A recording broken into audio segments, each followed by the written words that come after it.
今日想同你分享嘅嘢好簡單，有好多畫面你自己去想像咯。當一個小朋友細細個會做啲乜呢？佢畫嘅畫會畫咩呢？係咪會畫出彩虹呢？你有冇畫過呢？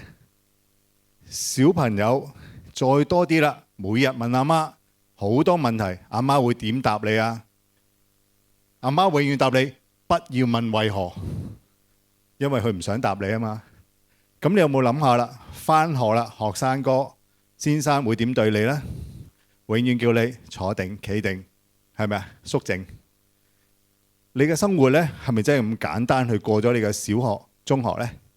到你出嚟做嘢啦，每個人會諗乜嘢呢？係咪諗默默向上游呢？游多啲啦，揾多啲係咪啊？有人就會話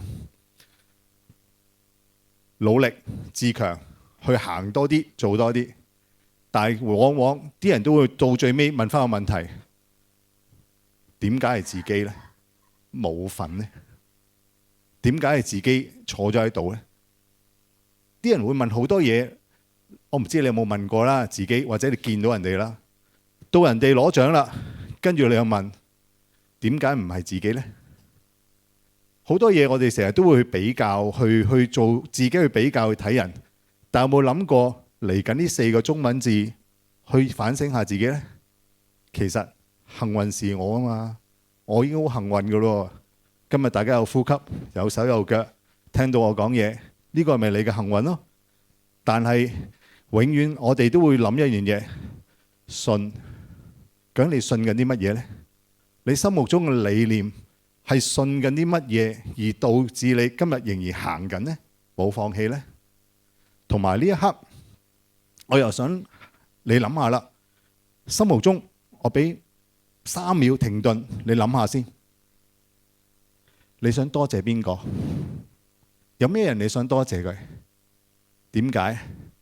你永遠多謝人嗰陣，成日都會講：唉，無言感激，即係對住阿媽講無言感激，我俾你激死。咁你想激咩呢？即係邊個人你會多謝呢？你有冇諗下呢？其實有好多嘢你經歷緊，好多嘢你面對緊，你好多嘢其實你冇表達嘅。我哋只係當我哋每個人喺我哋眼前人來人往咁行緊，但係我哋冇留心街邊每個人，每一個張臉，每一個感受。試下啦，嚟緊呢個禮拜，你去做多啲呢啲位去觀察下，可能個世界會變得更美呢？個世界會唔會係你未諗過嘅發生嘅嘢呢？同埋我唔知你點睇啦，你每日起身，你會諗起啲咩㗎？我會諗起我又有問題俾我，問題天天都多啦，我又可以處理問題啦。